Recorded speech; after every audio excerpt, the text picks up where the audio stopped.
What's up guys, Sylar here with One Legion TV, and we are back with another mount guide, this time showing you how to get the reins of the Ironbound Proto-Drake. It's the mount I'm on right now, and this is fairly easy to do if you are a level 100 character. To get this mount you need to do the Glory of the Ulduar Raider 25-man player, a 25-player achievement series, and once you complete all of the individual achievements under this achievement kind of meta, you will be awarded with the mount. So you can get this done in one run, which should take you about an hour, and as I said, very easy to do if you are level 100, completely soloable, you don't need to bring anyone with you, so it's something to do if you have a bit of time. Once again, should take you no more than an hour. Now to get to this raid, we are going to head to Northrend, which is the Wrath of the Lich King expansion. We're going to head to Storm Peaks, and in the north of Storm Peaks you'll find the place called Ulduar. Fly up to like the plateau, and make sure you are on 25-man player by right clicking on your character portrait, going down to raid difficulty, legacy 25 player, and making sure that is set. Now normal, heroic, mythic, they don't make any difference as Ulduar only has one raid difficulty, which is normal, so it doesn't matter which one you're set on as it will default to normal regardless. Just make sure you are on 25 player, and when you load in it'll say like welcome to 25 player, whatever. So the first achievement up is going to be Orbit-uary, and to activate this we need to speak to this kind of like titan looking guy who is kind of basically right in front of us as we enter. Walk up, talk to him, and you'll activate the like achievement difficulty for this fight basically. Do not speak to Brand Bronzebeard as he'll make it the easy difficulty, which will not award you with the achievement. So do make sure you speak to the titan guy. And then we're going to jump into a Demolisher, which is the vehicle you can see me in now, as it gives us the most damage output, so it's going to make things a lot easier for us. And we're literally just going to run in a straight line, or drive in a straight line, whichever way you want to call it, until we get to these kind of like two colossus that are standing in front of a gate. It doesn't matter what you pull or what you do here. Actually, it does matter what you do. Don't do anything, just run in a straight line. And you can kill the kind of mobs that you aggro, but do not touch the towers. There's going to be these 3 or 4 towers to the left and to the right of you, and Tower of Frost, Tower of Flame, stuff like that. Don't damage those, because if you destroy one of them, it'll basically deactivate one of the defense mechanisms, and you'll fail the achievement. You won't be able to do it.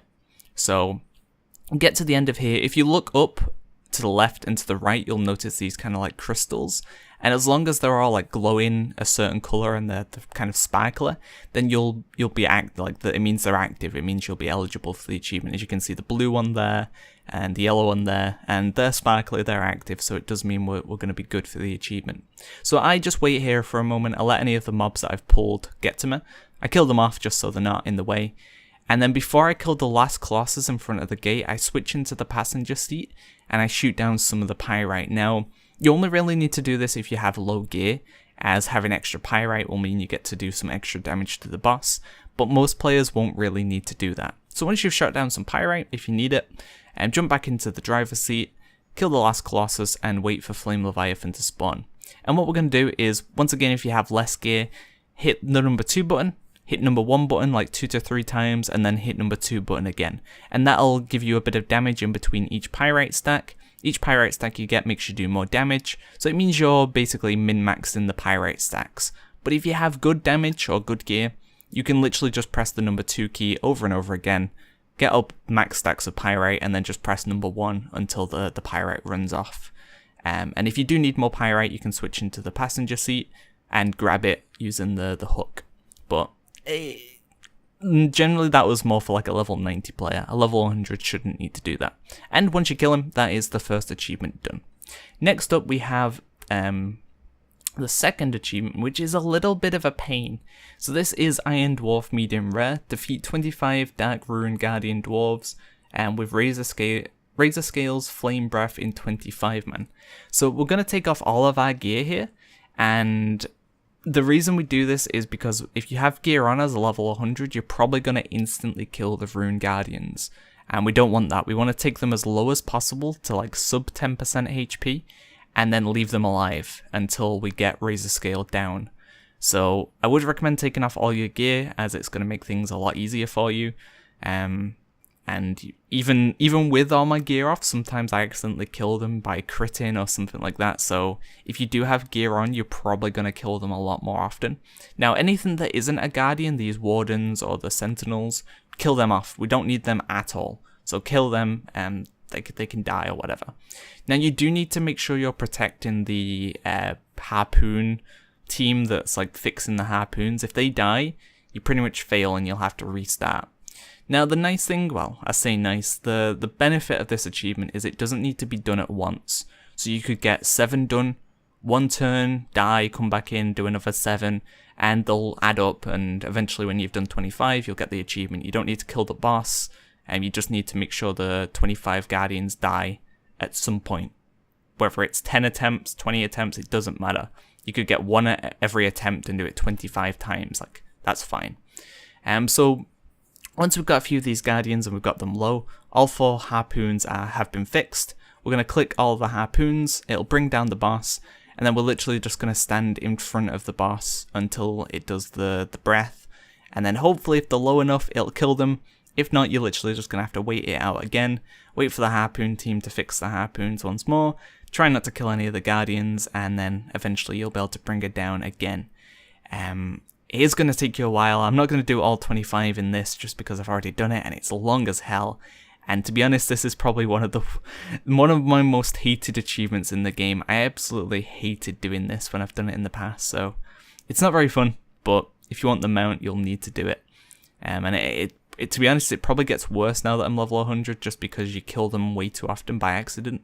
But either way, just keep repeating that and eventually you'll get 25 done. It doesn't matter how long it takes you. And then once you've got your 25, once the achievement pops up, you can just kill the boss as normal and you'll be good to go. But I choose Sudoku. I'm just going to jump off the edge. So next up we have the 3rd boss, and this is stoking the furnace. Defeat Ignis, the furnace master, in 4 minutes. So as a level 100 player, you should have absolutely no issues killing this guy within 4 minutes. He's to the left. You'll see him with all these kind of like big furnace and stuff, and literally pull him and kill him within 4 minutes. Nothing special you need to do, nothing crazy. Just kill him as quickly as possible. And literally, even without cooldowns, you should have no issue killing him within 4 minutes. It took me 10 seconds, so you should be good. So we're going to head left again now, and we're going to head straight down here, and we're going to be on the next achievement, which is Heartbreaker. So this is to defeat XT-002 Deconstructor after destroying his heart. So we're going to DPS him down to the point where he'll bring out his heart. We don't want to kill him, so we're not using too much DPS, and we're not using any cooldowns either. And eventually his heart will pop out when you get him to about 66%. You want to use as much damage as you can, but not cooldowns on his heart. Kill his heart, and then he'll regen all his HP, and then just kill him normally. So just make sure his heart dies, his like HP bar will reset, and then you can kill him. If you kill him before you kill his heart, you'll fail, and yeah, you'll need to come back next week. So we're going to head into the antechamber, and we're going to be going to the Iron Council next, which is down this corridor and then to the left. And the next achievement up we're going to get is the I Choose You Steelbreaker. So that's defeat the Assembly of Iron with Steelbreaker as the last member alive. Now I would recommend saving cooldowns for the last guy, which is Steelbreaker, and I would recommend killing them in size order. So kill the smallest guy first, the medium guy second, and then the big guy last. It doesn't matter if you kill the medium guy first or the small guy first, but do make sure you kill the big guy Steelbreaker last, as if you don't, you won't get the achievement we need.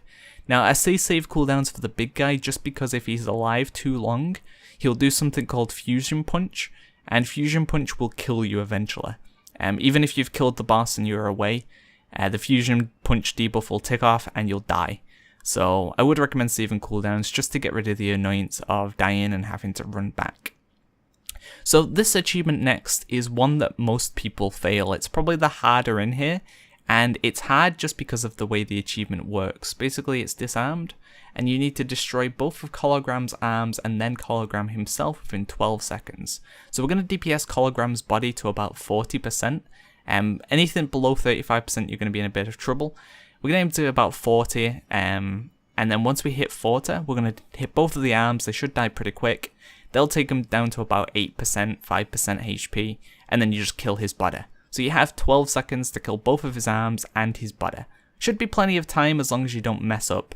Watch out for damage over time, watch out for AoE spells, as those are the ones that are going to mess you up the most.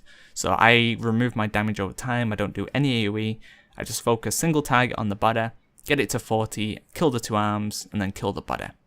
The next achievement up is Crazy Cat Lady, and it's to defeat Auriaya without destroying any Sanctum sentries. So single target her down, don't destroy any of the cats that she spawns or that she has with her at the start of the fight, and you'll be fine. Just don't do any AoE damage. It's as easy as that. And then once she's dead, her cats will despawn as well, and you'll be good to go. Next up, we're going to head down the Frost Corridor, and the achievement we're going to get here is...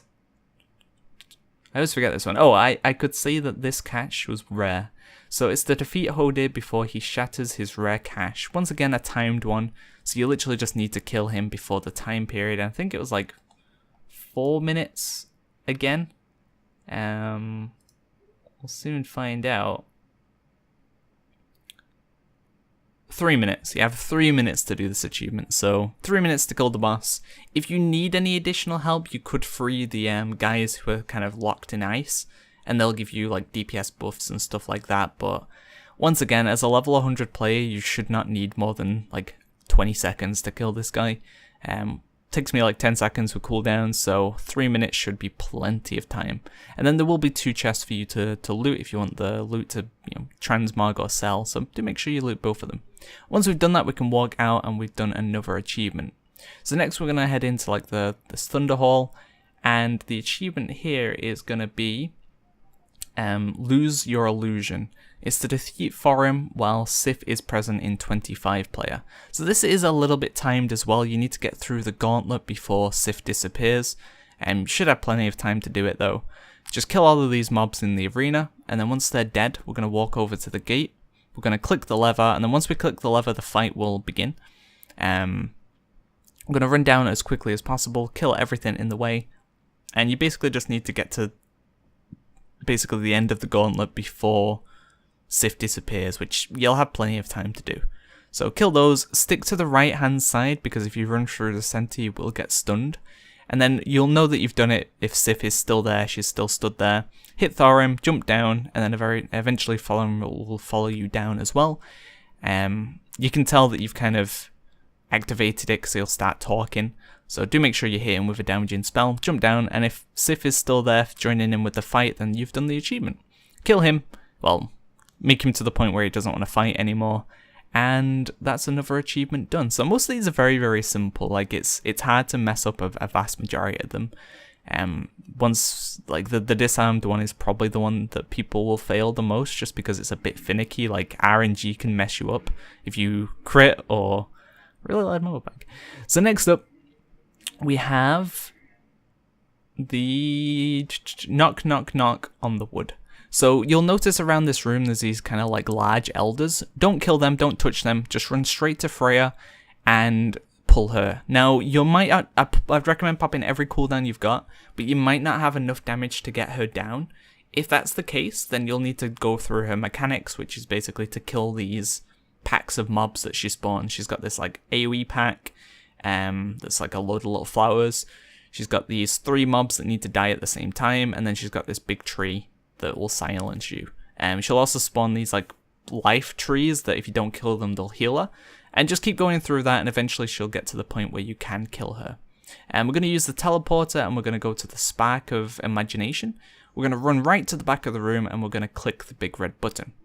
And once that's active, you'll have activated the hard mode difficulty for Firefighter, which is the achievement we're going to get. And basically, you'll have 10 minutes to kill the fight, and there'll be fire in the room, and he'll do a little bit more damage as well. The main thing to watch out for is his like missile barrage thing that comes from the sky. It'll be like a red circle on the floor, as even at level 100, for some reason that can still kill you. So just watch out for that. The fire doesn't really do any damage though, it hits for like 200 at level 100, so you're not really going to notice it, and the fire will slowly be washed away as well throughout the fight. So we've got his first part down. We're going to move on to phase 2, where with DPS is kind of like sentry turret mode, and nothing too special here. This is where he'll do the rocket barrage though, so watch out for like the red like circle on the ground and move out of it, and then that's basically it. And then the third phase is he'll have this kind of flying head. If you don't have any ranged spells, you're like a warrior and you do like 0 range damage, then you'll need to wait for the assault bot to spawn, kill the assault bot, loot the item, and then put the item underneath him, and that'll bring him down to the ground. But with us being a Ret Paladin, we have quite a few ranged spells so we can get him killed. And once the head is dead, he'll kind of merge all 3 parts together, and you'll need to kill all 3 of them at roughly the same time. So this might be where things are a little bit difficult for a warrior, because you're going to have to put a bit of time into like throw a weapon at the head until it gets low enough, and then you'll kill the other 2 bits, and then you'll finish off the head or whatever. That's about the only way I could see this fight being a struggle, if you don't have any real way to do range damage. But you could always pick up Stormbolt. I think that would have the range that you need. And I'm sure there's a few other things you could do as well. So with him dead, we're going to go back up to the teleporter, and we're going to go to the Shattered Walkway. Now, once we're here, don't speak to any of the kind of guardians that are around the room, as if you do, you'll potentially fail the last achievement, which is 1 light in the dark. So watch out for that. And if you do 0 lights, you'll have a chance at Mimiron's head, which is a different mount. It's not the mount we're going for in this guide, but if you do no lights, which you should have no issue doing, then you'll have a chance of getting an extra mount, which would be a nice little bonus. It's still the mount I'm after, so if you do end up getting that in your first try, I'm going to be pretty damn salty. So we're going to head all the way down into the Scent of Madness, and when we're in this room, we're going to be doing the next achievement, which is... I love the smell of Saronite in the morning. So defeat General Vezax after defeating the Saronite Animus in 25 mode. So you're going to pull him, and you're going to do pretty much nothing. You're just going to wait and wait and wait. And eventually you'll spawn these like Saronite Animus things, and eventually they'll all kind of merge together and they'll form a monster. And then you'll kill that Saronite monster, and then once that's dead, you'll be able to finally kill the boss. This will take you about 3 or 4 minutes. So get ready for the long haul, as it's pretty slow, it's pretty boring. If you have an interrupt, I would recommend interrupting his like flame AoE, as it ticks for a little bit, and if it's going for the full 3 to 4 minutes, then you know you might lose a bit of HP. So if you have an interrupt, you might as well just throw it out there. But we are just going to wait, we're literally not going to do anything. You can kill the trash in the room if you want to, I'm just lazy and didn't care to, but there's no particular reason that we didn't kill it. So if you need to or you want to, then that's fine as well. Once all the Saronites have spawned, he'll form into a monster. If you kill any of the Saronite things by accident, you'll need to redo the fight, as it needs every single one alive. If you kill one, it won't spawn the monster, so if you do accidentally kill one, just kind of like try to die or something and try again. So once that's spawned, we can kill the Saronite Animus, and then we can kill the boss. And then we'll get the I Love Smell of Saronite. So once that's done, we're on to the final achievement, which is 1 light in the dark. Now, I would recommend doing no lights in the dark, which is basically to have no guardians help you, as you'll get both the 1 light and the alone. And once again, the alone in the dark achievement has a chance of giving you the Mimiron's head mount. So there's no reason to not do it. Basically, there's no real benefit to doing 1 light, as you shouldn't need the help as a level 100 player. So we're going to run in, we're going to run through all of these kind of like gas clouds. We're going to stand right on top of Sarah, and then once these monsters get to us, we're going to kill them. And when you kill them, they're going to explode, they'll do a bit of damage to Sarah, and eventually when you kill enough, she'll transition into phase 2, which will spawn Yogg-Saron. So in this phase, we're literally just going to run around killing the tentacles, the corrupting and the constricting are the like more important ones. And then the big kind of crusher one, kill that last, as it doesn't really do anything. You need some kind of like semi-range spell to be able to kill the constricting ones. I think they might have changed it recently where melee attacks work as well, but don't quote me on that one. And yeah, just keep killing the tentacles, and eventually these portals will spawn around Yogg-Saron. You'll go into this room. It might not look like the room I'm in right now, but there'll be some monsters for you to kill in the room. And make sure your character is faced away from these skulls, as if you're facing the skulls, you'll lose insanity, and if you lose all your insanity, you'll be mind controlled. Once all the mobs are dead, you can head into the brain room, DPS the brain down, it'll turn red, you can leave, and then Yogg-Saron will be damageable. And then basically just kill Yogg-Saron. Simple as that, easy as pie. If Yogg-Saron does like a cackle, turn your character around just so you don't lose any more insanity. But that's about all you need to know. And if you've done all that, you would have got the achievement, which gives you the mount. So yeah, congrats. Thanks for watching, guys. Look out for more videos coming soon. See ya.